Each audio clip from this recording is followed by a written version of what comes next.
Lectura del Santo Evangelio según San Juan. Este es el testimonio que dio Juan, cuando los judíos enviaron sacerdotes y levitas desde Jerusalén para preguntarle: ¿Quién eres tú? Él confesó y no lo ocultó, sino que dijo claramente: Yo no soy el Mesías. ¿Quién eres entonces?, le preguntaron. ¿Eres Elías? Juan dijo: No. ¿Eres el profeta? Tampoco, respondió. Ellos insistieron: ¿Quién eres para que podamos dar una respuesta a los que nos han enviado? ¿Qué dices de ti mismo?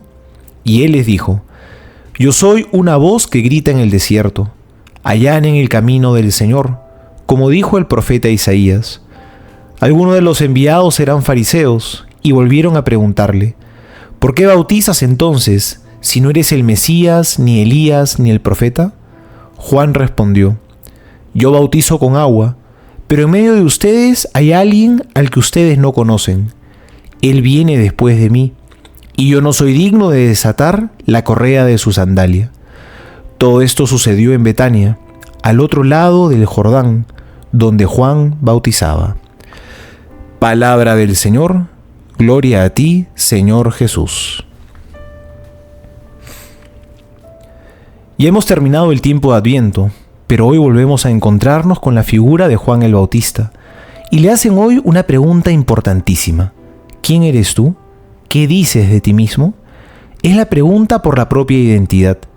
Y aquí San Juan nos muestra cómo uno no se puede entender a sí mismo si no es directamente referido a Dios. La presencia de Dios es la que da sentido a su vida, a su identidad y a su misión. Yo soy la voz que grita en el desierto. Él no es la palabra, es simplemente la voz. La voz sin la palabra no dice nada, no es nada, no tiene sentido. Es un simple balbucear sin ningún significado. Por eso es Jesús quien le da sentido a su vida. Él es la palabra, Él es el que responde a su identidad. Sin Jesús, Juan el Bautista no se puede definir a sí mismo. Sin Jesús, nosotros tampoco sabemos quiénes somos.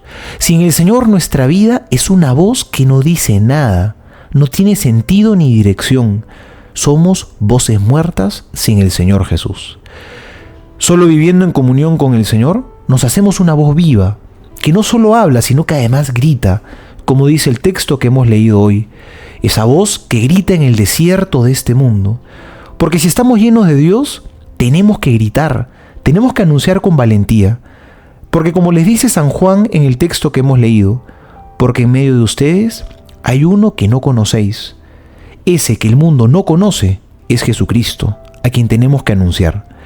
Eso significa vivir nuestra vocación profética, anunciar a Jesús, pero no solamente con nuestras palabras, sino que también con nuestra propia vida, con nuestro testimonio, porque somos testigos del Señor, no solo mensajeros que dejan un encargo y se van, sino que testigos, damos un testimonio con la voz, pero sobre todo con la propia vida. Somos testigos de un encuentro con el Señor Jesús. Soy el Padre Juan José Paniagua y les doy a todos mi bendición en el nombre del Padre y del Hijo y del Espíritu Santo. Amén. Santoral. Basilio Magno y Gregorio Nacianceno, obispos y doctores de la Iglesia, rueguen por el reino. Comentarios y meditaciones desde la tradición de la Iglesia. San Gregorio. San Juan clamaba en el desierto porque anunciaba el consuelo del Redentor a Judea, que estaba como abandonada y desierta.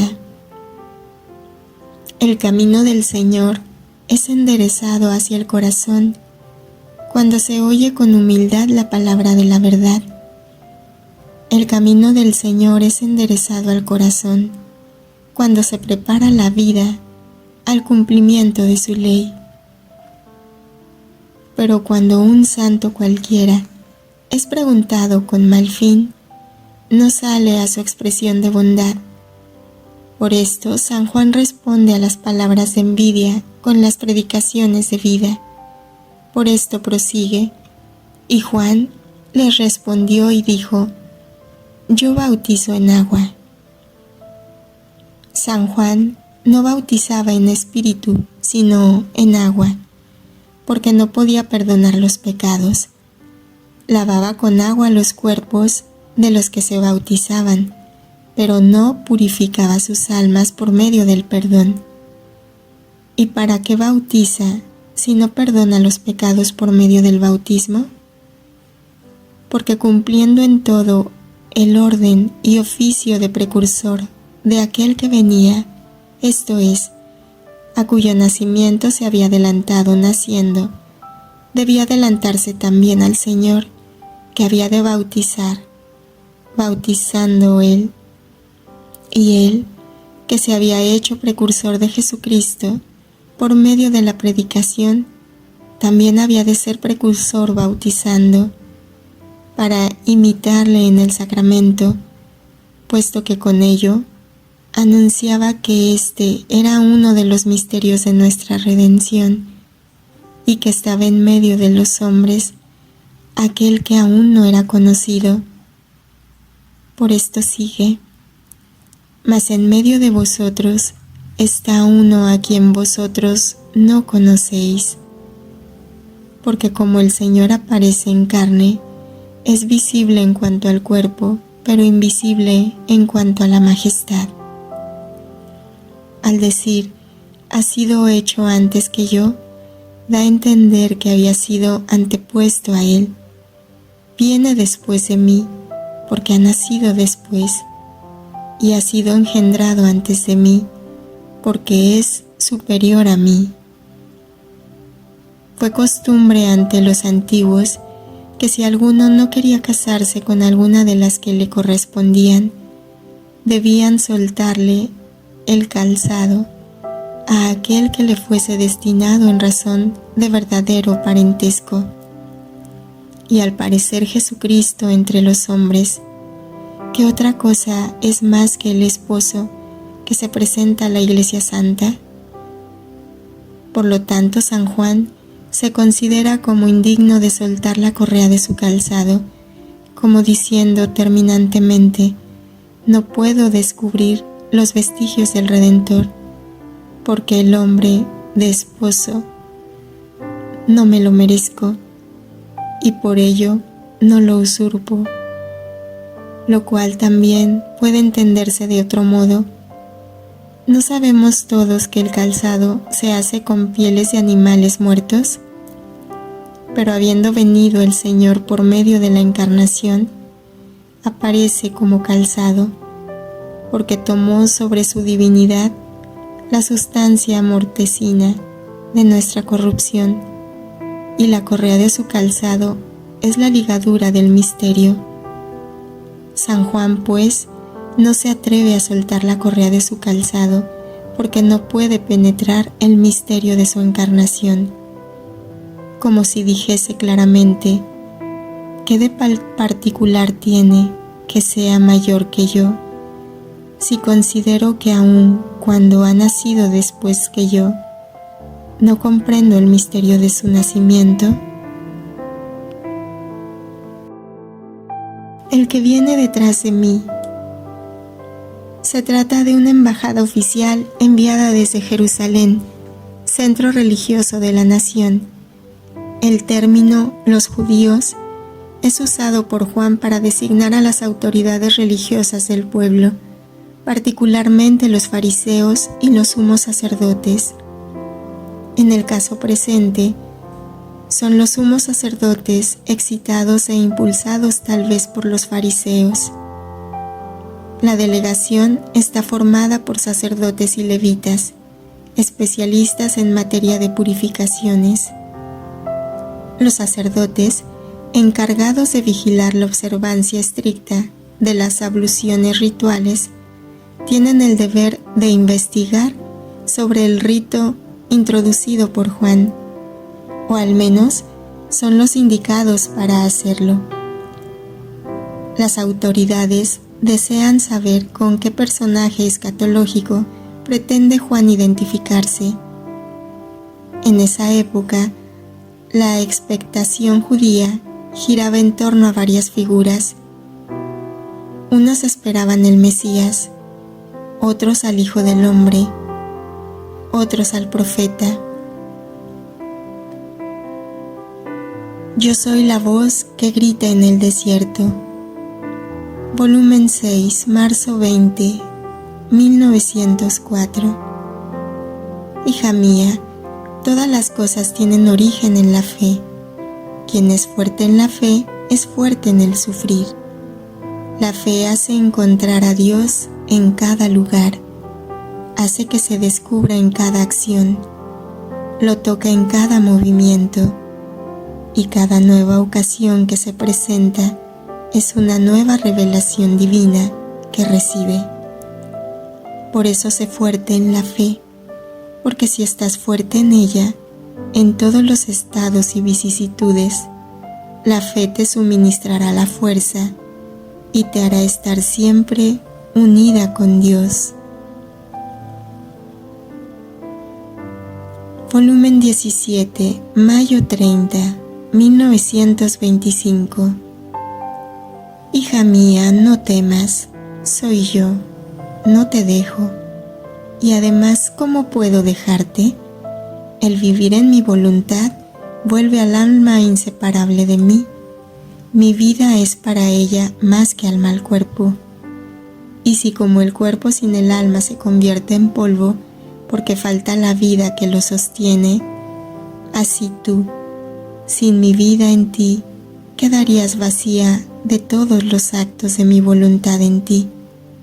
No oirías más en el fondo de tu alma mi repetida voz, que te sugiere el modo de hacerte cumplir tu oficio en mi voluntad. Si está mi voz, está también mi vida que la emite. Cuán fácil eres para pensar que puedo dejarte. No lo puedo. Primero deberías tú dejar mi voluntad, y luego podrías pensar que yo te he dejado. Pero el dejar tú mi voluntad te será muy difícil, por no decirte casi imposible. Tú te encuentras casi semejante a las condiciones en las cuales se encuentran los bienaventurados en el cielo. Ellos no han perdido el libre albedrío, esto es, un don que di al hombre, y lo que yo una vez soy, no lo quito jamás. En el cielo no ha entrado jamás la esclavitud. Soy Dios de los hijos, no de los esclavos. Soy rey que hago a todos reinar. No hay división entre mí y ellos. Pero en el cielo es tal y tanto el conocimiento de mis bienes, de mi voluntad y de mi felicidad, que todos quedan llenos de ellos hasta el borde, hasta derramarse fuera, tanto que su voluntad no encuentra lugar para obrar, y mientras son libres, el conocimiento de una voluntad infinita y de bienes infinitos en los cuales están inmersos, los lleva con una fuerza irresistible a usar de su voluntad como si no la tuvieran, considerando esto como suma fortuna y felicidad, pero espontáneamente libres y de toda su voluntad. Así tú, hija mía, el hacerte conocer mi voluntad ha sido la gracia más grande que te he hecho, y mientras eres libre de hacer o no hacer tu voluntad, frente a la mía, la tuya se siente incapaz de obrar, se siente anulada, y conociendo el gran bien de mi voluntad, aborreces la tuya, y sin que nadie te force, amas hacer la mía en vista del gran bien que te viene. Yo bautizo con agua. La respuesta de Juan no está en el mismo plano que la pregunta de sus interlocutores, sino en un nivel superior. Consta de 5 afirmaciones. La primera se refiere a él mismo, y las 4 siguientes se relacionan con el personaje cuya venida él está preparando. En primer lugar, su bautismo es en agua, con agua. No tienen por qué admirarse. Su bautismo no es el bautismo mesiánico. Sin embargo, en la serie de las purificaciones en agua, su bautismo es el último llamamiento de Dios a la conversión. Es una preparación inmediata a la recepción de un personaje superior. El bautismo en agua, impartido por Juan el Precursor, sintetiza, por decirlo así, toda la economía de gracia de la primera alianza, una etapa esencialmente de preparación y de espera. A este respecto es útil aducir la confesión de Jesús. Os digo, entre los nacidos de mujer, no hay ninguno mayor que Juan. Enseguida el Bautista presenta veladamente en 4 notas a un personaje diferente, cuya venida él está preparando, según el designio de Dios manifestado en la Escritura.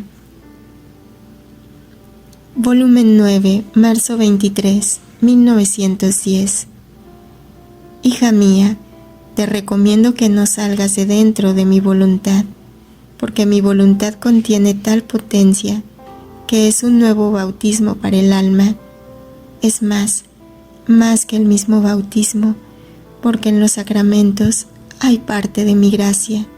En cambio, en mi voluntad está toda la plenitud. En el bautismo se quita la mancha del pecado original, pero quedan las pasiones, las debilidades. En mi voluntad, destruyendo el alma el propio querer, destruye las pasiones, las debilidades y todo lo que es humano, y vive de las virtudes, de la fortaleza y de todas las cualidades divinas. Volumen 36, abril 12, 1938. Mira, tú estabas pidiendo en mi voluntad el bautismo para todos los recién nacidos que saldrán a la luz del día, y por consiguiente su venida reinante en ellos. Mi voluntad no ha dudado un instante, inmediatamente ha pronunciado su fiat y ha formado tantas vidas de sí, por cuantos recién nacidos salían a la luz, bautizándolos como tú querías, primero con su luz y después dando a cada uno su vida. Y si estos recién nacidos, por incorrespondencia o por falta de conocimiento, no llegaran a poseer esta vida nuestra, pero para nosotros esta vida queda, y tenemos tantas vidas divinas que nos glorifican, nos bendicen y nos aman como amamos en nosotros mismos. Estas nuestras vidas divinas son nuestra más grande gloria, pero no hacen a un lado a aquel que dio la ocasión a nuestro fiat divino de formar tantas vidas nuestras, por cuantos recién nacidos salían a la luz. Más bien, lo tienen escondido en ellas para hacerlo amar como ellas aman y hacerlo hacer lo que ellas hacen. Tampoco ponen a un lado a los recién nacidos, sino que son todo ojos encima de ellos. Los vigilan, los defienden para poder reinar en sus almas. Hija mía, ¿quién puede decirte cuánto amamos a esta criatura que vive en nuestro querer? La amamos tanto que le damos nuestro querer en su poder, a fin de que de él haga lo que quiera. Si quiere formar vidas nuestras, la hacemos hacer. Si quiere llenar cielo y tierra con nuestro amor, le damos la libertad de hacerlo, tanto que nos hace decir por todos que nos aman.